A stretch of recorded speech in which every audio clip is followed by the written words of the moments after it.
Hey, hello everybody. Welcome to my channel. This is Denise Guru, your Ascension Oracle. Today I have another author with me, and I'm really excited to talk to Piper.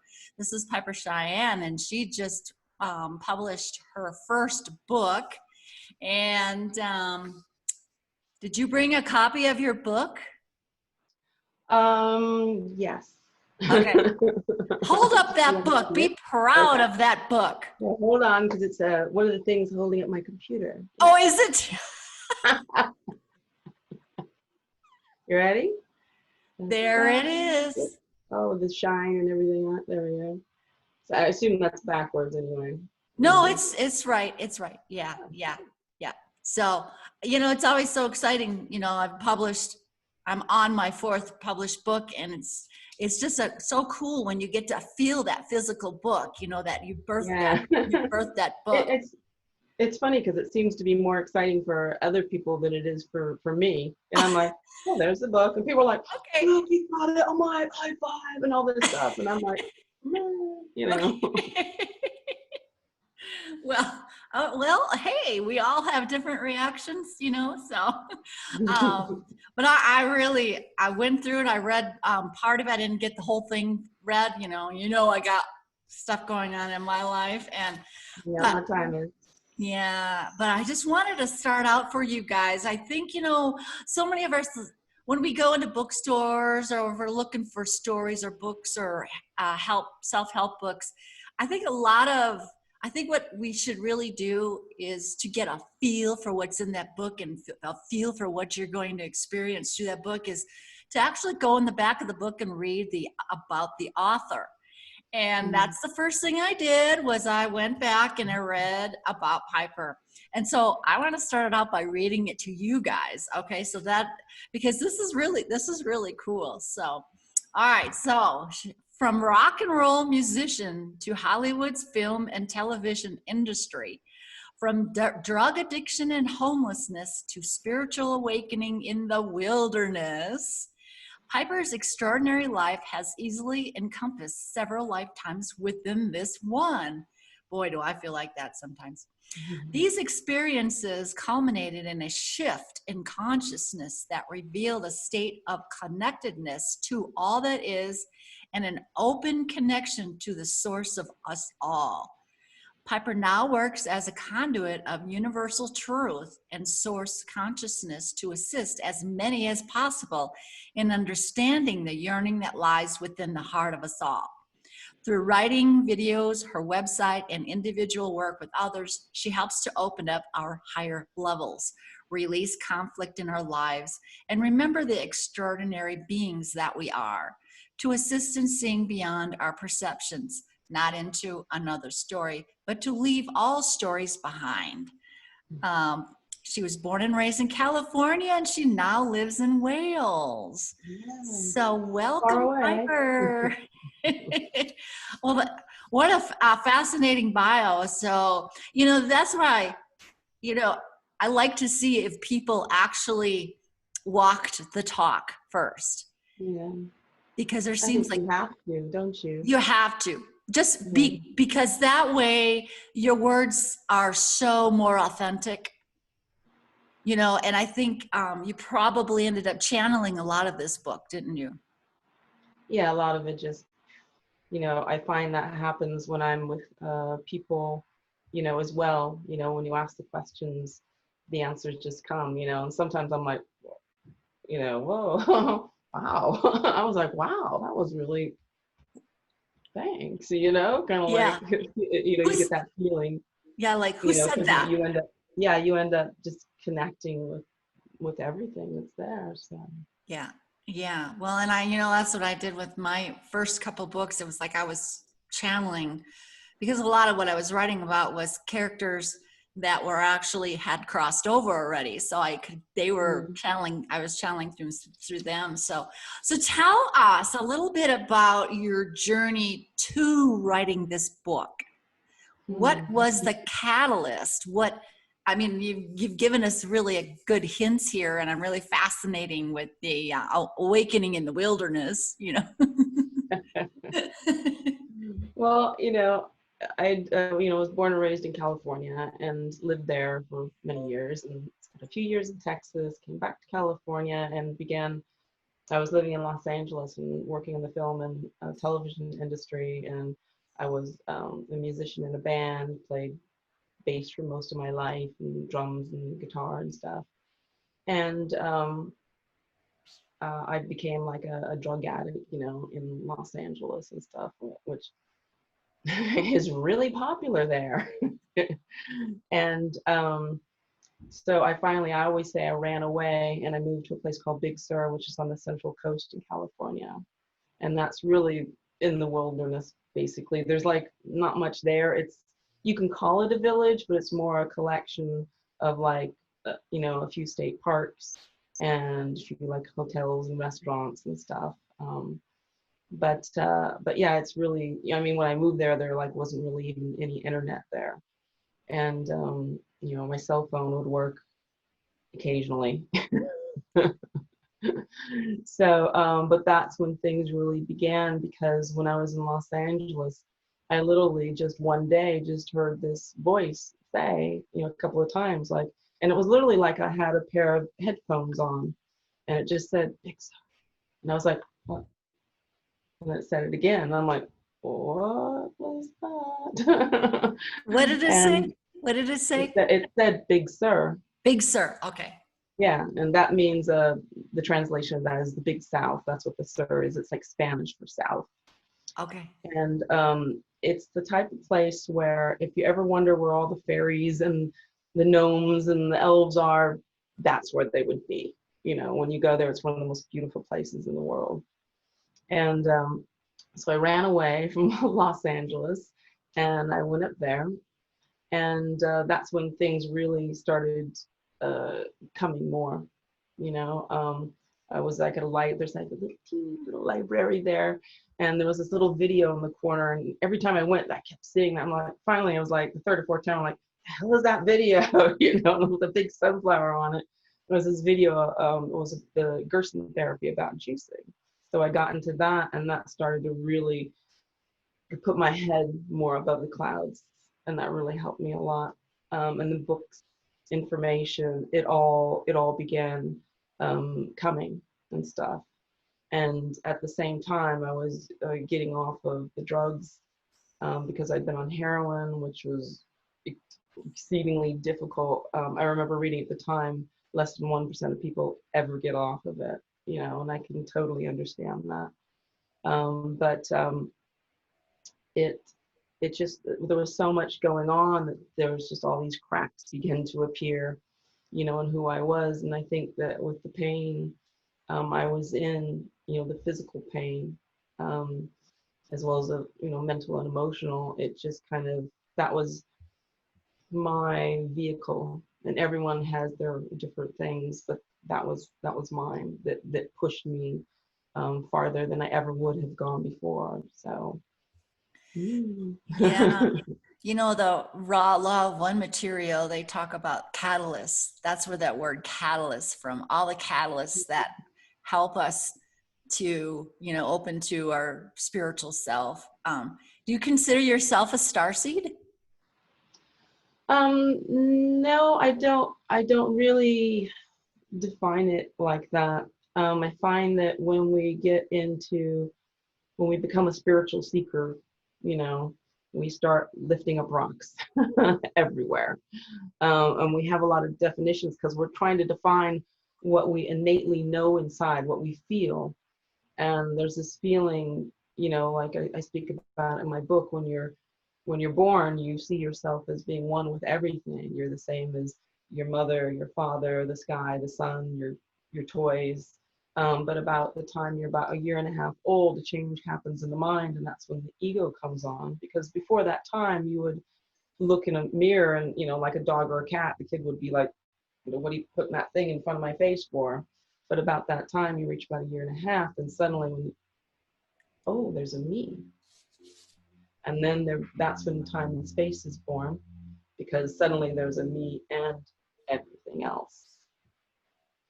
So it's that feeling that we still retain inside of us that we continue to look for. because we're like, I don't know what it is. It's something, you know. I remember when I first found this thing called spirituality, I was like, oh my God, that's it. That's it, you know. Because inside of me, there was just that, you know, just that feeling. And it is, it's like following that little breadcrumb trail, isn't it? So you're going around, is it under there? No. Is it under there? Is it under there? So we go through all these we become spiritual seekers, and we become great devourers of information. And you just start spinning faster and faster and faster. And you finally get to a point where you realize that the mind loves that, loves it. It's what it does, you know? And that's when you begin to discover that it's the mind that's the thing that's blocking your view, so to speak, of who and what you really are in the first place. Well, you know, I like how you did your book, because for me, I think it's, it's kind of like ascension. It's like an ascension guide for, you know, because I was going through all the sections of your book, and every one of your sections pertains to something that the knowledge that we're seeking, and the things that we need to know, and the things that we should work on, and the things that we should do in order to, what I think you were trying to describe is maybe our journey back to source. We're always looking under that rock, under that next rock, the next video, the next book, you know, it's like, it's like it's here. There's, yeah.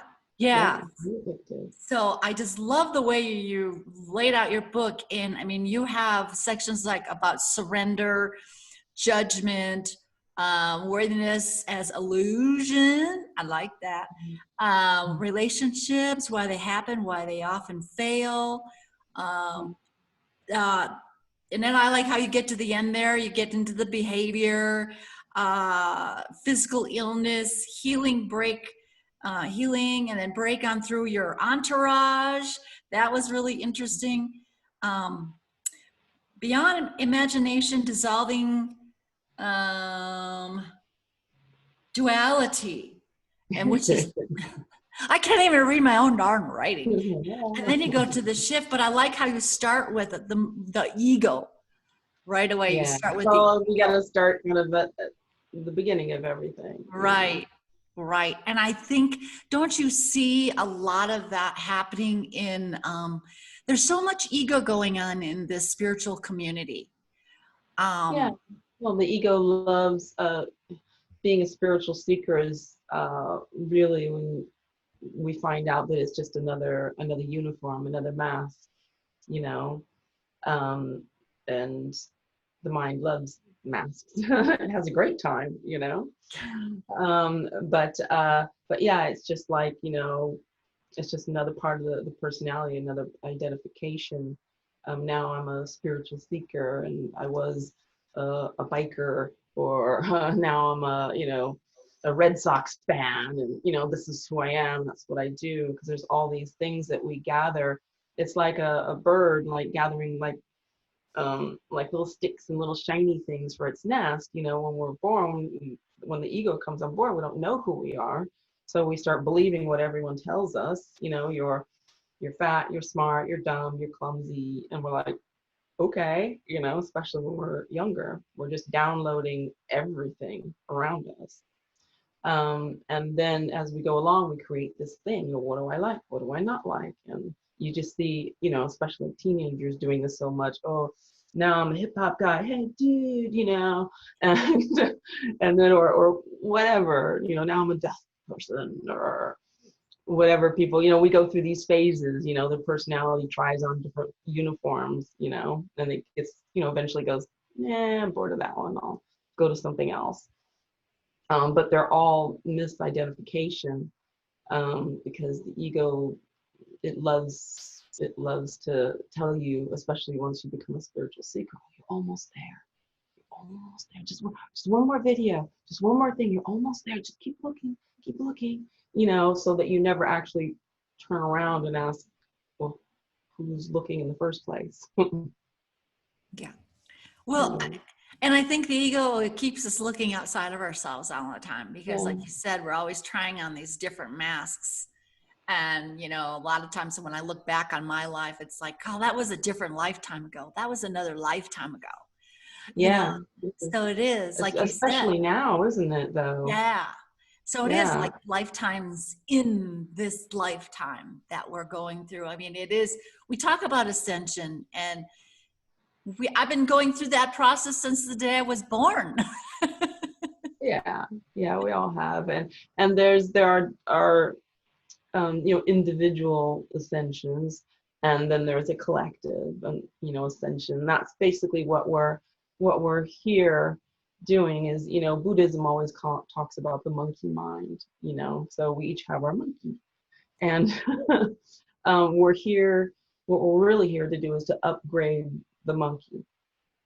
So, because religion tells you, you know, bad monkey, you know, horrible monkey, you know, and spirituality tells you not good enough monkey, you know.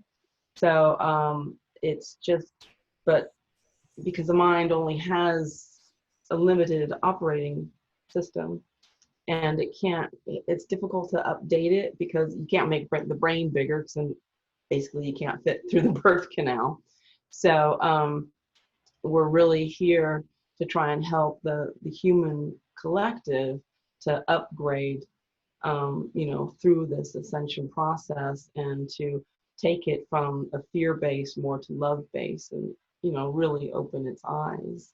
So this is a lot of what's taking place. But since,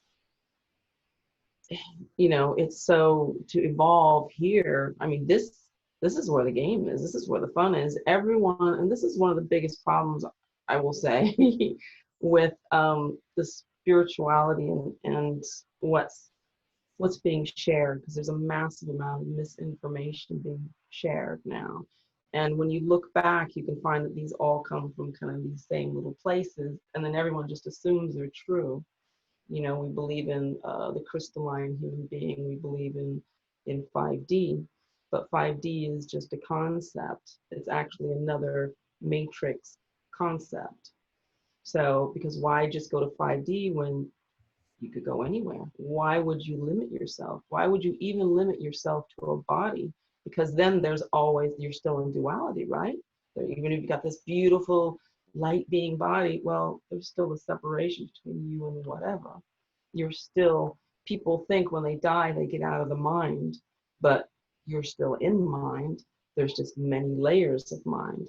Because whenever you've got layers of good, better, best, guess what? You're still in duality. And a lot of people don't see that larger prospect. They think, I need to get out of here because here is shit, basically. And that's the goal, is to get out of here. But the goal is to thrive here and now, and come into who you are, because this is where you do it. This is where all this takes place. There's others that want to have us believe that the idea is to get out of here, that we're being crushed. But no, this is where you stand up and you take your power. You know, that's what Jesus did. This is what other ancient beings did, that got it. They won the game, not because they left the game to go somewhere else, but because they stood in their power and they did what they knew needed to be done. So there's this whole, you know, thing in spirituality where it's like the whole point is to get out of here, and that's not it. The point is to be here. This is my place. I came here for a reason. Otherwise, why are you even here in the first place? So this is what people are going to begin to wake up to now, because the energies that are coming in are saying, not on my watch. Well, it's the same people that are waiting to be saved. You know, the Yeah, ETs you are going to can't. come down and they're going to save me and they're going to take me, and, you know, and it's like, Yeah. it's all, like you said, it's all about the journey. The journey is the destination. And, Yeah. you know, Well, it's, well, I think from a very early age, you know, and especially as women, you know, we get that, oh, the knight in shining armor, or all the Disney films, you know, we get so programmed that sooner or later, someone's going to come along and I'll be saved. And it's like, well, that's disempowering, really, to say that not only that someone else needs to save you, but that you can't save yourself, that you need anybody else. And this is to find out that you are a sovereign being, that you yourself complete you. There's nothing outside of you that you need. You don't need to go anywhere to find that information, because everything is here. It's in the flow. It's in me, it's in you, it's in the stars, it's in the plants and the trees and the sun. This is it. This is the flow. That is it. And when you get this catalyst of things coming, is you've got the earth, you've got everything outside of it, and in between is the boom, the boom. And that's what makes duality go. You know, the male, female, the on, off, the up, down. This is creation, and that creation, that is God, or whatever you want to call it. You know, this is it. You know, you thrive and you become who you truly are here. You don't need to go anywhere else to do that. And I think each of us knows, we all know what we should do. You know, really, you know, we keep waiting for someone to come and tell us, but it's, you know, we know what we really should eat. We know, okay, I really should go to bed by this time. I really should take better care of myself. And I really shouldn't be in that job. And that person I'm with, it's not really working out. You know, we know what we should do, but we don't do it because we're really addicted to stuff. You know, we're addicted to our senses, you know, the taste, you know, the feel, you know, the sound, the sights. We're so addicted to our senses that we don't do what's really logical, you know, because the mind, the egoic mind is like, you know, eat all the cookies now, you know, and you know what happened last time you ate all the cookies, you know, it's just, it's logical, but we don't take care of ourselves. So that's what I mean by when I say we're here to, you know, as we're going through this, to also help this, the human being, the human project, evolve and learn about love, learn about self-care and self-worth. Because, you know, most people think it's all about unconditional love, and it's really about, that's like one step, but when you're in a place of unconditional love, it's actually a rather painful place, because then you're just unconditionally loving and giving to everyone, and you're like, I matter not. And this is what a lot of spiritual religions will tell you. Like, you don't matter at all. You have to give, give, give, give, give, give, give. It's like, well, if there's nothing to give, you know, you can't give from, you know, an empty cup, as the saying goes. So it's really about learning compassion for yourself first, and then for everybody else, because compassion is above unconditional love. Until you get to that place, you can't truly understand things. And that's why we have difficult things that happen to us, because unless you experience that, you never know what that's like. And then you won't have compassion upon somebody else that's also an alcoholic or a drug addict, or maybe even a murderer. Maybe if you were in a lifetime, then you would have compassion, because you know what would drive you to such a thing, what circumstances happened to you in a lifetime that would drive you to do that. Then you can understand somebody else. That is true compassion. You know, I like that you have a section on fear. Mm. And, you know, I think fear has a lot to do with keeping us not connecting to ourselves first.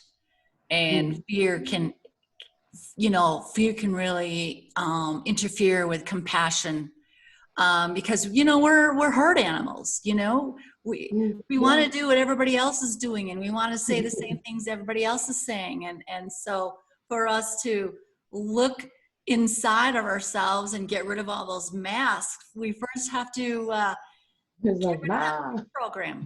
fear programming. Yeah. Well, then the ego tells you basically, whatever you do, don't take off the mask. It's the same as putting your head on the chopping block of public condemnation. That's going to be it. Whatever you do, don't do that. You know, don't show who you really are with all your faults and everything. You know, pretend everything's fine. Pretend you don't feel like, you know, poop, you know, and that you're just amazing and stuff. But nobody is, and we weren't meant to be. You're not supposed to be, because then you're done. If you're perfect, then you're done. And as a creator, you're never done. You're never, we think of ourselves, we'll get to a place where we're the master, and you will always be a student. Every master understands that you will always be a student, because there will always be more, because the truth, you know, people think, oh, I'll get to the truth, the one and only truth. Well, the truth is always changing, because as we expand and grow, it becomes different, just like everything else. It's meant to continually flow. And when you honor and you get into that natural flow of everything, that's when you're rolling. Yeah. Well, you know, there's a lot of people who, you know, here we titles. Okay, you know, I'm a starseed, or I'm a light worker, or, you know, I came here to help with this ascension process. And I see some of these people doing all these really cool big things. They got big YouTube channels, and so they start getting back into that ego where, well, I'm not doing any of that, and I must be unworthy. Yeah. There's, you know, what do I know? I don't know anything. I don't have anything to share. So a lot of these people that are starting to wake up think that they got to go out there right away and do this big thing. And if they're not doing their job. I've got a terrible mask. Yes. That mask sucks. Yes. But people know it's really like, it's kind of like an accepted thing, really. It's like, oh yeah, you do this, you do your editing like that, and what have you, you know. But you know, like I say, it's just another mask, and it's an accepted one. But still, people know, because it's like a bad actor. You can see, you know, yonder lies the castle of my father the king. Shall we go forth? You know, you're just like rolling your eyes. Okay, like everybody knows you're acting, just so you know. And the person's like, I must be fabulous. You know, no one can tell. And it's like, yeah, we all know. But it is like that, because people's sincerity, it comes through.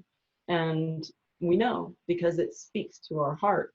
And like I always say, you know the truth when you hear it, when you see it, when you read it, because it literally strikes your heart. It's that vibration, and you just know, and there's no doubt.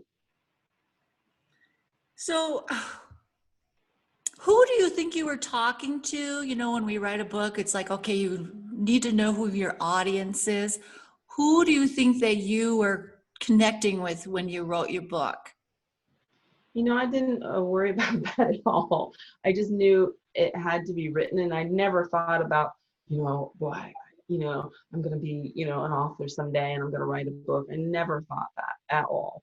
Um, and I had in 1 week, a couple of years ago, I had 4 different people tell me, "Oh, you should write a book. Oh, you should write a book." You know, and I'm like, maybe should. You know, so but yeah, my team, my entourage was like, yeah, come on, let's do this, let's go for it, you know, because this is life, and why not? Why wouldn't you do that? And then you do the next thing and the next thing and the next thing, and you're like, bring it on, you know, because that's really, you know, when we come, you know, as you were speaking about fear, and fear is just the break in the human mind. That's the break. And we're constantly putting on the brake. And but I'm more like, you know, like, really, let's do this. I mean, why not? Why wouldn't you? Why wouldn't you have the most amazing, best time possible? And if you look at fear and you're like, oh my God, you know, oh my God, don't, but what if, instead of that attitude of constantly protecting yourself and worrying about things, you were like, you know what? Bring it on. Come on, let's go. Do your worst. Control me. You know, destroy me. Go for it. Do it. Come on. Well, life is kind of like, oh, that's no fun. Oh, never mind. You know, well, you're no fun because it's a power game, right? It's about, I got more power and you got less. Ha ha ha. But if you're like, fine, go ahead, bring it on, do it, you know, then you're not playing the game because you're not resisting it. And then it's no fun. So if everything that comes up, you know, you're like, come on, let's just go through this. And nothing, everything is an experience to teach you something. So nothing's bad because when you look back at it, you're like, I thought that was the worst thing that ever happened. And that changed everything. I never would have been who I am now if that hadn't happened. You know, and it's like, I always say it's like going to like boot camp, you know, you never want to do it again, but boy, you learned a lot. And you're really glad now that you know those things. So, but yeah, not to be afraid of those things, not to be afraid of experiences, because you can't ever get to a place where it's just, you know, even if you were at a place where it's like nothing but bliss forever and ever and ever and ever, you'd be like, now what? You know? So humans, we get bored. We always want something more, something different. But that's, as creators, that's what we do. Yeah. Yeah. And that's when I'm my happiest, when I create. And Yeah. and I've learned so much by doing that. And, you know, I've really stepped beyond the fear. So I'm sure your process, you learned a lot about yourself just in the book writing process. You know, just getting that Yeah. book out. Yeah, well, it's interesting because I started writing and I wrote quite a bit, and then I'm like, oh God, now I know all this other stuff. Now, okay, I'll start again. So I wrote another book, and then I was like, you know, partway through it, I'm like, oh, now I know all this other stuff, and my guide's like, no, no, people need that stuff. Maybe you don't need that stuff, but this stuff's gonna help people. So they're like, no, you need to put that down. You know, there'll always be more, so don't worry about that. But yeah, it was like so like Yep. Yep. Well, and I still go through that too. Or what happens is I'll write something and I'm not exactly sure why they had me write it. And then maybe a few months later, something triggers and it's like, oh, okay, I get it now. Duh. You know? yeah, so that's why I didn't want to worry about, you know, I mean, I never looked up like how to write a book or whatever. I'm like, I don't know, I'm just starting to write. And then at the end I had like all this stuff. I'm like, oh, I got to put all this together. This is just what came forth. And so it wasn't, you know, that kind of marketing thing where I'm thinking about it. I just knew it needed to be out there. And, you know, I was like, I have no idea what's going to happen. I'm like, all right, universe, I did that.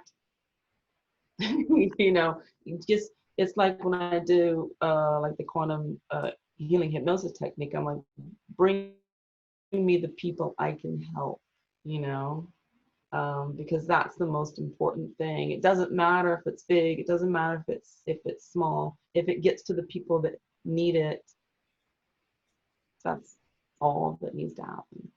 I didn't realize you were a QHHT practitioner. Yeah, that's, well, you know, oh gosh, I don't know, has it been about 4 years now? Okay.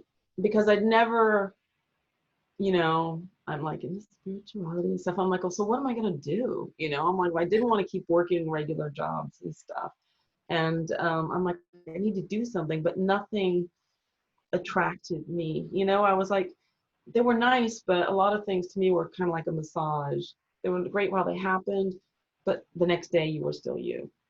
And I wanted something that would change people more, open more things up. And it was, at the time, it was the one thing that I found that would literally, you know, affect, you know, definite change in people.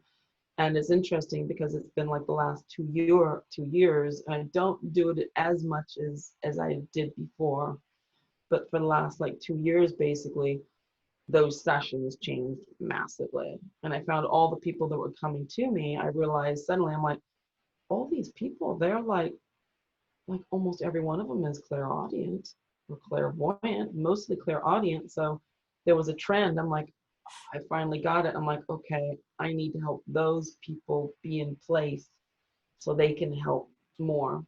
So that's what I tended to get was people who were has psychic abilities, didn't even realize they had psychic abilities much of the time, because people don't know what they look like. They're like, well, that's just this thing I hear and blah blah. It's a thought and whatever. It's like, I want to look into these things more because they're very subtle, and they will override your everyday experience. You have to invite them in and recognize them for what they are. Because like yeah, you're already doing it. And a lot of people would be like, I'm just going crazy. I'm like, you're not crazy, you're psychic. Or they just think that's just how it is. That's just how life Yeah, they is. think that, Doesn't, well, that's just what it's like inside of everyone's head. It's like, yeah, yeah, not everybody. yeah. Yeah. So they don't develop it any further really because they just think it's just something that happens once in a while. You know, Yeah. I had a QHHT session, and I was one of those people that went straight up into an Arcturian starship. Yeah. And it was so interesting though, because the feeling of love there in that ship was, you know, when you listen to people who channel like Sananda and Saint Germain, or, you know, any of the higher beings, and they're always talking about love and how much they love us and the love that they feel for us. And we just think it's cheesy, you know?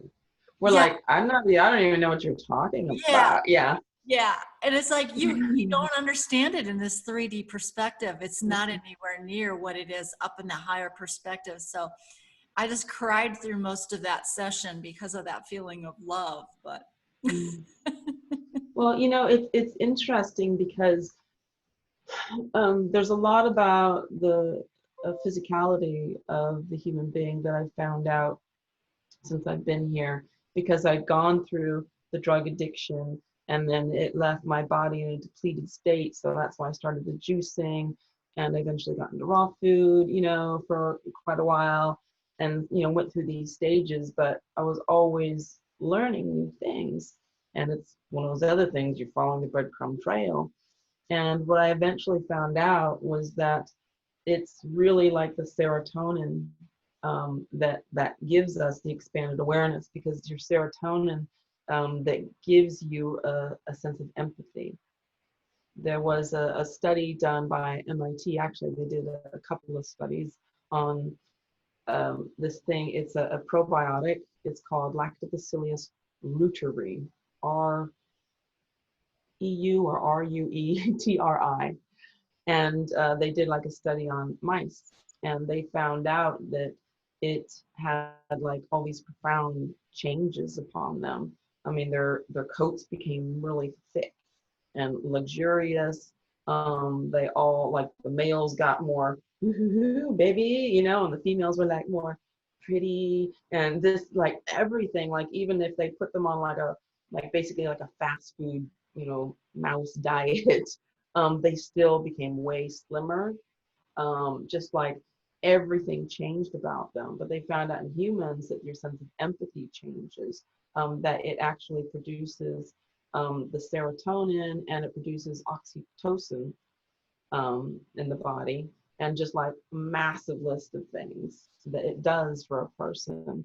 So it's the serotonin. And it's funny because when people are dealing with, that's why people like psychedelics a lot of times.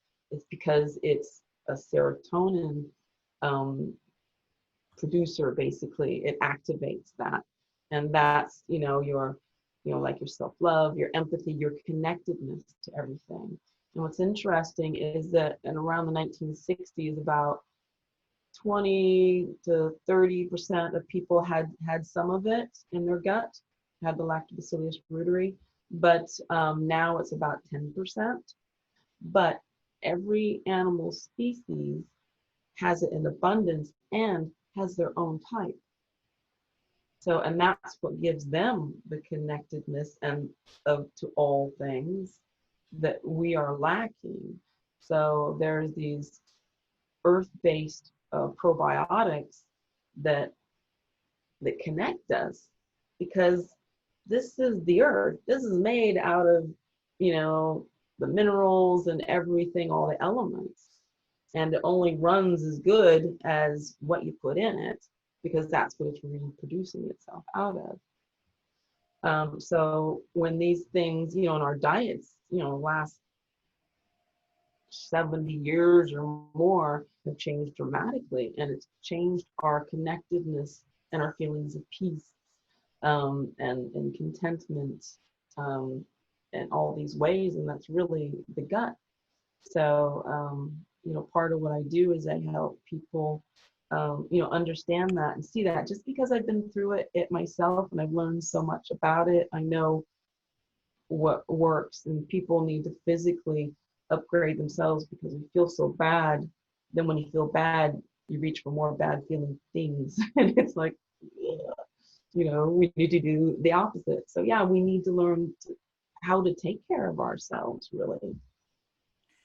Well, it's interesting because, we're finding out that our microbiome, Yeah, if our microbiome is out of balance, that's we're, it.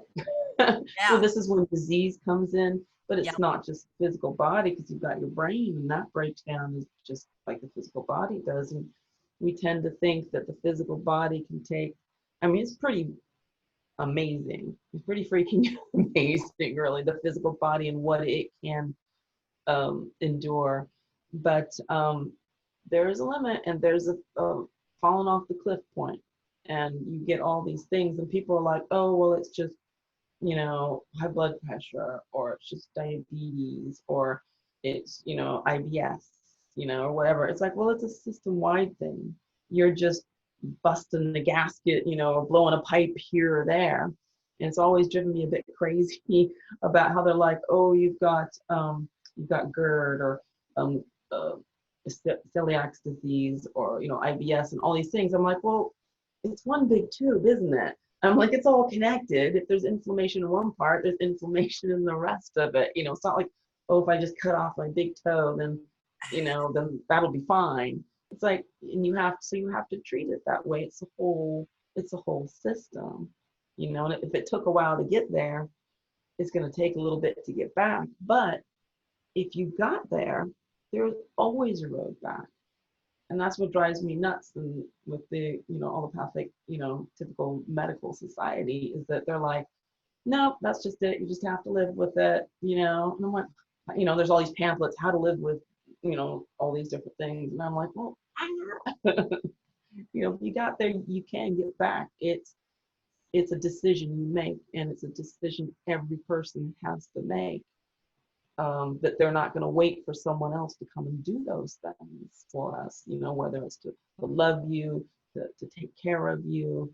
It's when you are whole and complete, then you're ready for a relationship, and then you're going to get the relationship that you want. Because otherwise, you're just, you know, people coming in trying to lean on each other, say, you know, and then that's just unstable. I just want to touch bases again when you were talking about the psychedelics and this connection here. I know there's a whole community of people that talk about, the mushrooms and how they think that's originally how humanity started waking up. Spirituality started was through the mushrooms. Well, you know, we go back quite a ways, and there are many people we consider ancient, who, you know, there are a lot of people who've gotten it, and we assume that we have developed more and we're smarter and better now, but we are really so much more disconnected from who we are. We're so much farther away from who we are than we've been before. But it's kind of a process, you know, until you know what you don't have, you don't even know what's missing. So that's why we're in this sense of, oh, we're not satisfied, you know. And people before, you know, you'd be satisfied if you had your place in your community and things like that. But we're wholly, as a species, exceedingly unsatisfied with ourselves and the way the world is. But this is what brings about the push that's needed to reach these other levels. Um, well, I just, you know, I went through all your little sections in your book, and it was like, oh, this is so cool. You really laid it all. You went through everything. This is what everybody's always talking about. And what healing, okay, break on through your entourage. I thought that very interesting. We all seem to have an entourage around us. Yeah. And I really would want you to expand on that. Well, everything, you know, is really, it's all vibrational, as they say. You know, it's like the radio, like where it's all broadcasting. It's all right there. We tend to think of ourselves as we're here, and my higher self is way up there, and God is infinitely farther. Way so far, you know, you're down here going, you know, hello, you know. They're like, it's like right here. But because we're different frequencies, you know, frequencies don't mix, just like colors don't mix. But you need them all because it's all part of the process. You take out one of the colors, one of the levels, you take out this level, and it's not a rainbow anymore because you don't have all the layers of that color. You know, this is what makes things interesting. But yeah, so we have, you know, there's everyone's right here. The second you think about it, and this is such a huge thing for us, is we think that we're so disconnected that it's a struggle, and we're not. And that's the biggest thing that I discovered, is people don't believe what they get, because it's like you already know, it's already there. When you are thinking about it, when you're, let's say you go into your imagination, you're going into a daydream in the astral realms above us, that's happening. That is literally happening. um, but we're like, because we don't see it, we don't perceive it, we don't believe it. But you can literally, you know, create it there. And this is what people like Tesla did. He actually created the levels above that, in like the causal realm, because you've got a number of different layers. You've got the astral realms, but you've got the lower, the mid, and then the higher astral realms. The mid is like kind of like the summer land that most people think of when they think of, oh, heaven. It's like fields and trees and la la la. Very nice place. But these are like the layers of the astral realm, whereas the lower astral is kind of dark and murky, and people who have passed over, and they have like confusion or guilt, you know, or passed over, you know, traumatically, things like that. They tend to be in shadowy areas until they're ready. It's all when they ask and when they're ready that they'll move. So then you get to the Summerland, the second, then you get to a higher, more etheric, a higher astral level, but that's just the astral realm. Then you have the causal realm on top of that. And this is where you'll see a lot of buildings of light. This is where the library is. But it's interesting because the library has people who make sure you don't go where you shouldn't go. These people are basically like lawyers. And that's where a lot of these people come from. This is where a lot of people who have all the power and the control come from, these realms. A lot of technologies, all the technology basically comes from here. People who are government officials, because they're into power, because they understand more how all this works. So they come here and they're like, no problem, I can control this, control that, because they see the astral is below them, and well, I can control that. So this is what's happening now, this realm trying to control this. But what they don't realize, they think that's it. Oh yeah, that's it. That's the highest realm in heaven, and this is where all the AI, and we want to put our consciousness into AI technology and upload, because, you know, I don't know if a lot of people know, you know, they want to upload you to the internet, to the cloud, as they call it. There is this thing, you know, coming up, and that is literally their goal. and there's like websites where they make no bones about it that you can go. And these are big government and world run, so to speak, the people who are beyond government's websites, and they make no bones about what they would like to do. But this is the causal realm. But there are realms above that. You get the nameless and formless above that, where you don't have a form. Because why do you need a form? Why do you need to be separate from anything? Why wouldn't you just experience it completely? Because otherwise, needing any separation from anything is still in a state of fear.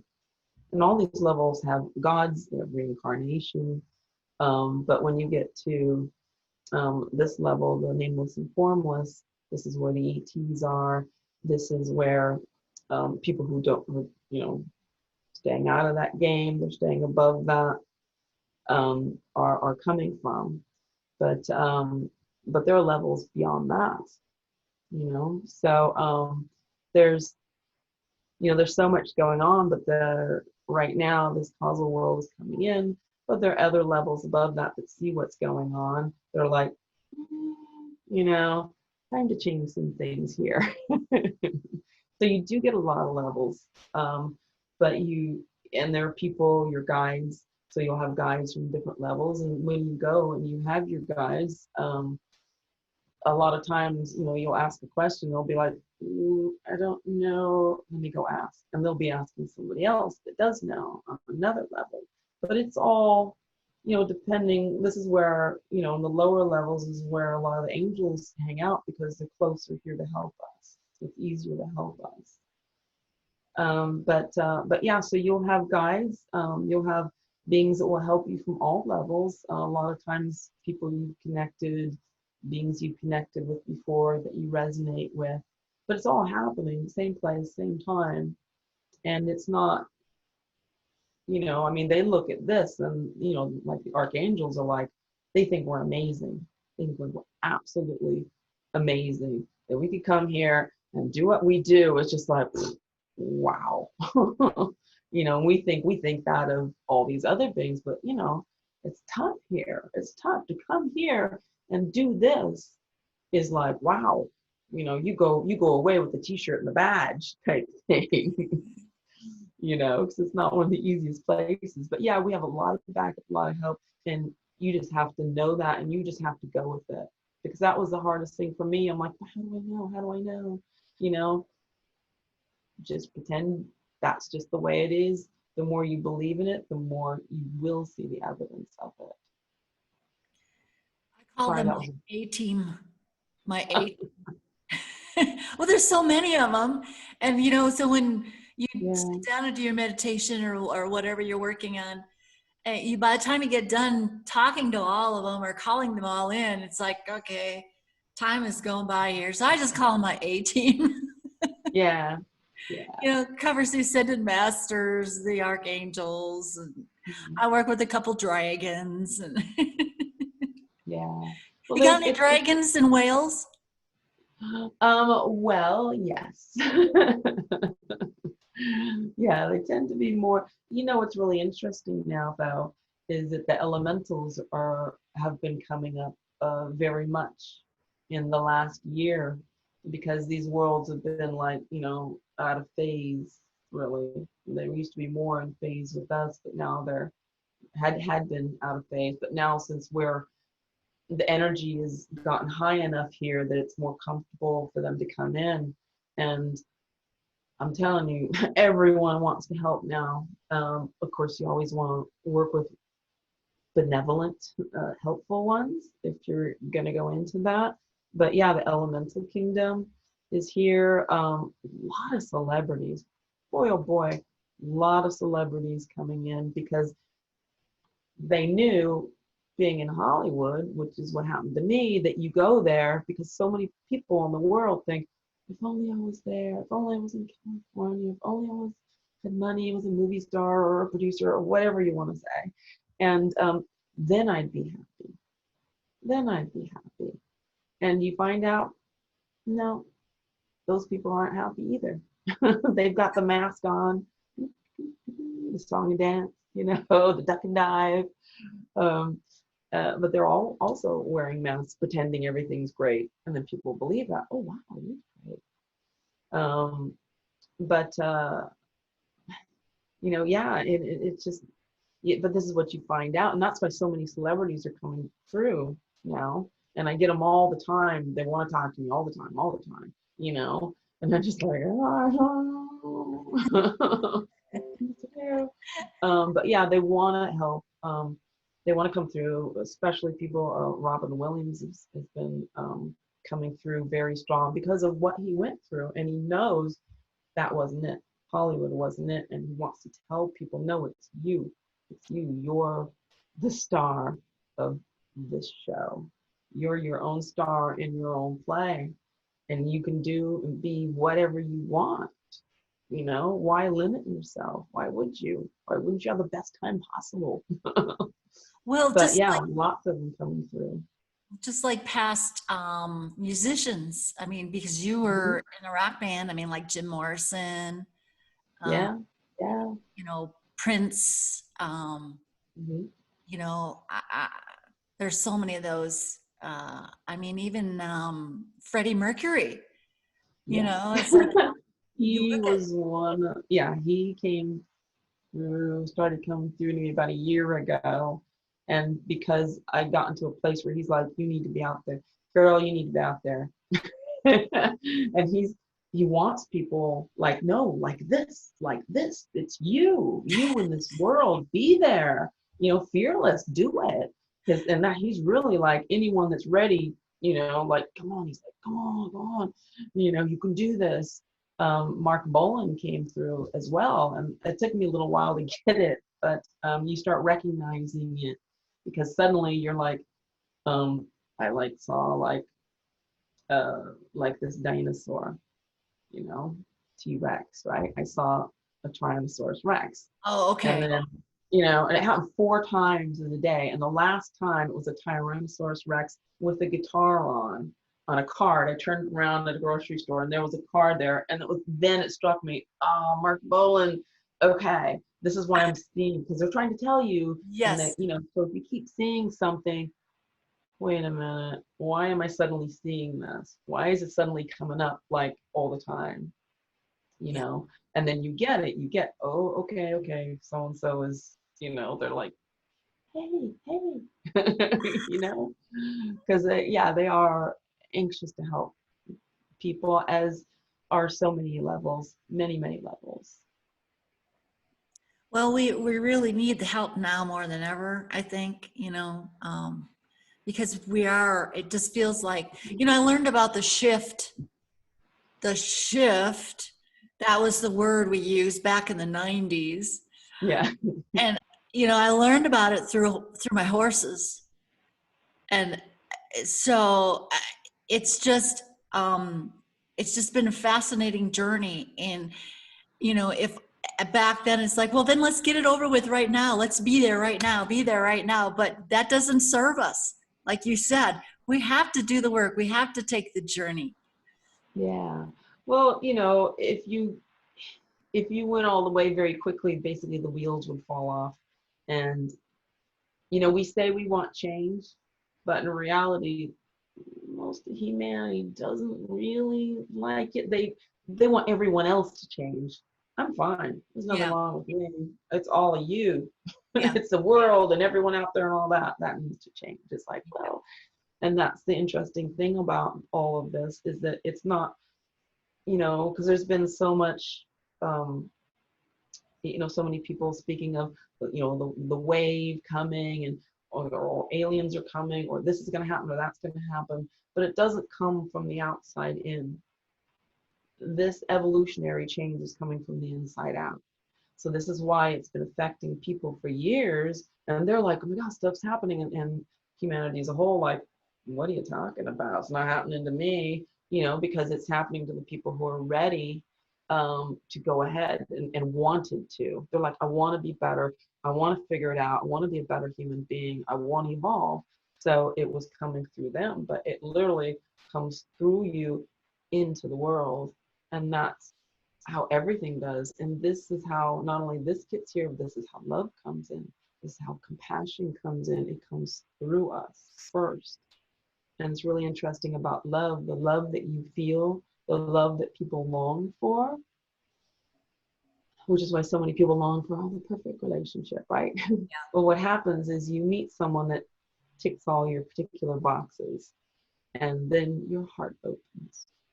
And when it does, that flows through you and out into the world. And then you're like, I feel it. It must be coming from this other person. It must be because they're showering it upon me, and to a certain extent, there's some of that, but it's really what you're feeling is because you opened your heart, because you finally took a chance. And then that's great for a little bit, maybe even 6 months. And then the ego gets involved. And it's like, I don't know, this is too good to be true. I'm not so sure. And then your heart starts to close. And then it's like, aha, I knew it. I don't feel it anymore. You don't love me after all. It's like, the other person's like, what are you on about? It's because we've closed our hearts, and then suddenly we don't feel it because it's not flowing through us anymore. And that's why when you get to that state where you're wide open, because you're not afraid of anything, you're just living in the moment and you're just here to do it, that all of this can flow through you, including everything in the universe. It's looking for those openings. It will come in, and the abundance comes in, the information comes through you when you're willing to bring it in, bring it through, be open. Well, and that it's because that's what I do. I teach people how to work through their heart. You got to bypass that head, because the heart, the heart has its own little brain, its own little central nervous system. The heart has the intuition. And if you can stay within the heart, that's how I learned about the changes. At first it was like, oh, this is all happening outside of me. It's happening to me, not because of me. Yeah, it's happening for you. And once you begin to understand that, this is a profound shift. When stuff shows up in your life and you're like, you need to begin to ask, wait, why is this showing up? Why am I experiencing this? Why is this suddenly coming in? And we think, oh, that jerk, they're doing this, and that person, they're doing that. Well, why are they? They're responding to you, So they're teaching you something. And this is one of my most powerful teachers was the previous relationship. And they're which is why they're such powerful teachers.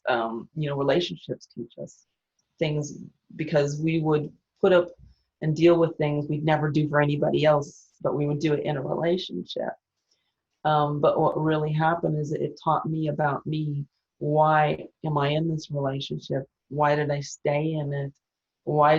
If it hurt, if it didn't feel right, what was there about me that thought that I needed to stay? What was there in the relationship that I really thought it was worth giving up my self-worth, my self-love, my self-respect? So it showed me I didn't have those things, for myself first. I didn't have compassion for myself. It was all about trying to help and fix the other people, no matter how I felt. But until you realize that the things that are coming up are trying to show you, you better look at why you're in this situation, because you put yourself there, and once you're there, and if it's painful, why are you still there?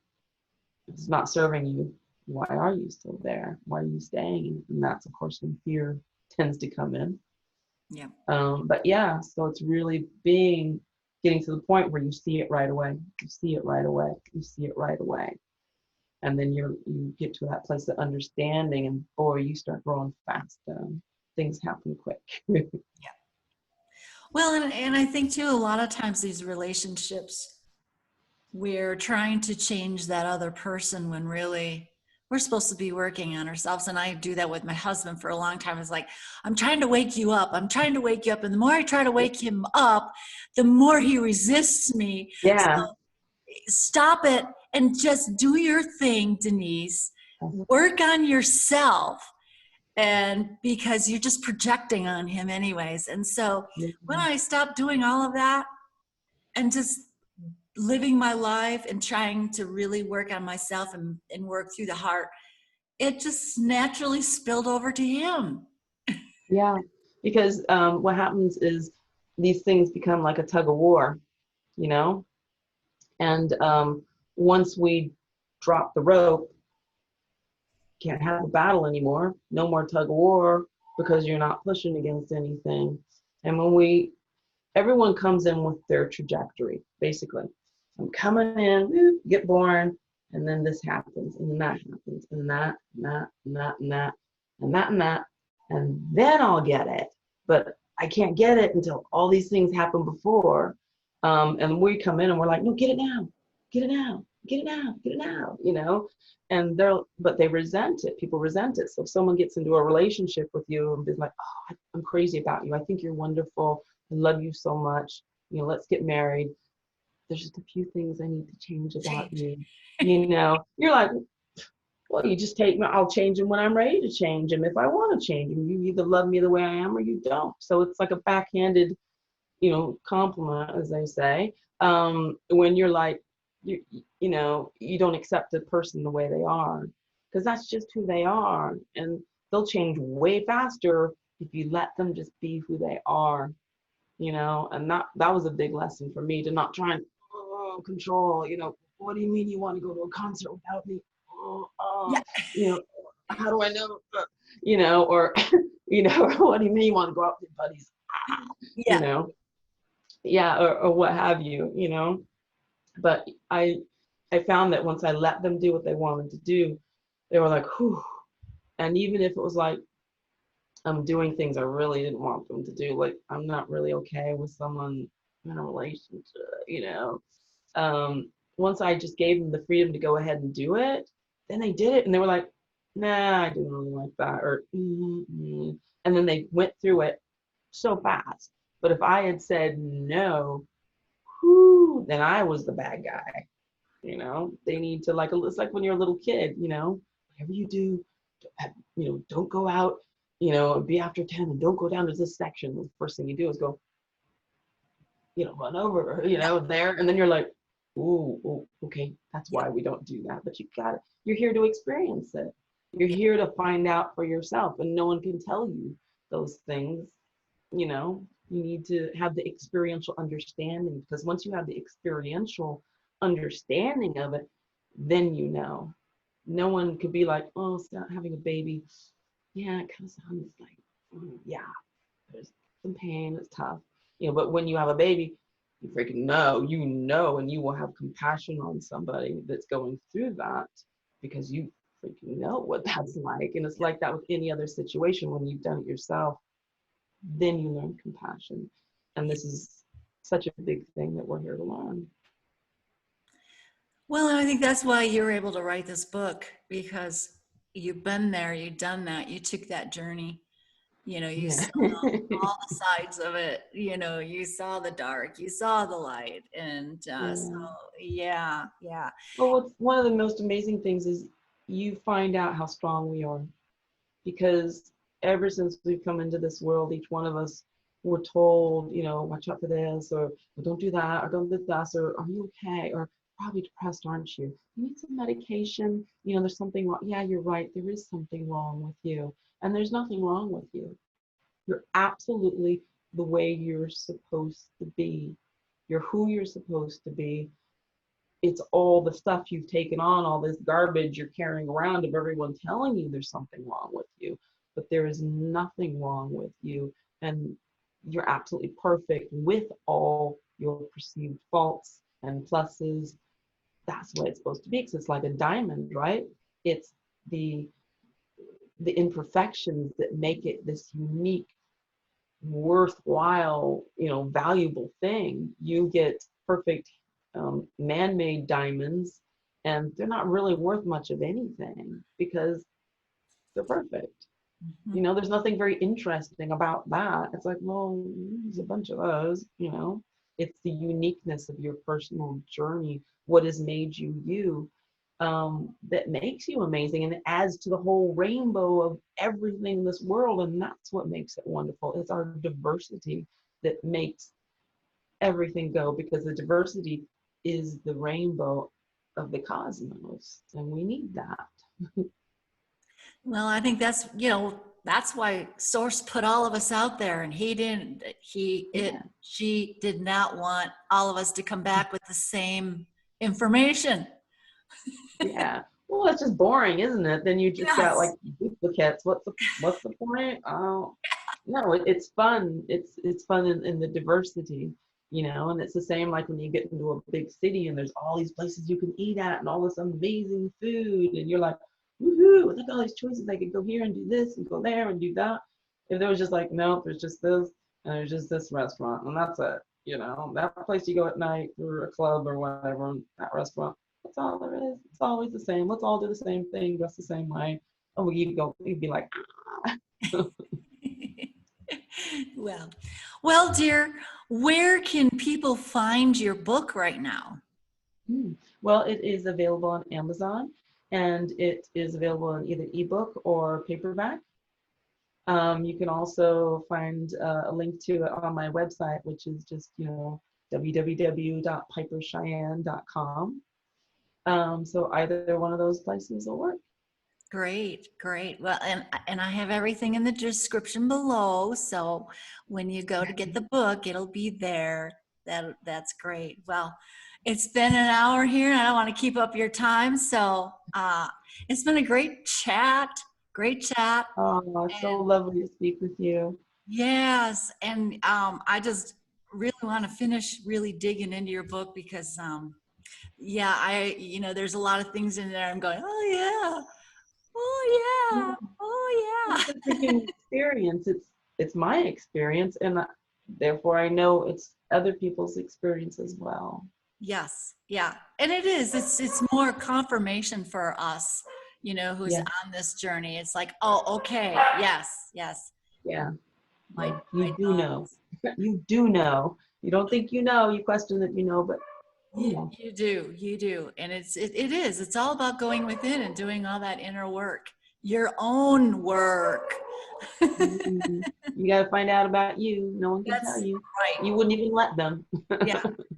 Stop trying to be like everybody else. Yeah. Your uniqueness is your beauty. Yes. So, well, great chat. We'll have to have you back.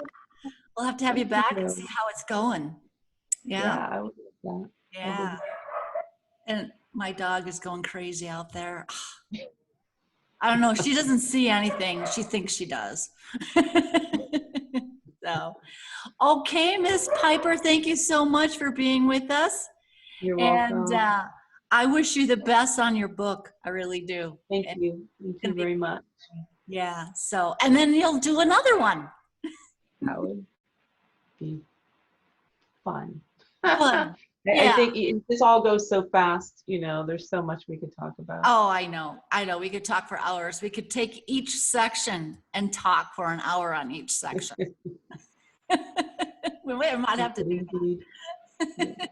So, all right. Well, thank you everybody for being with us, and we'll be talking to you soon.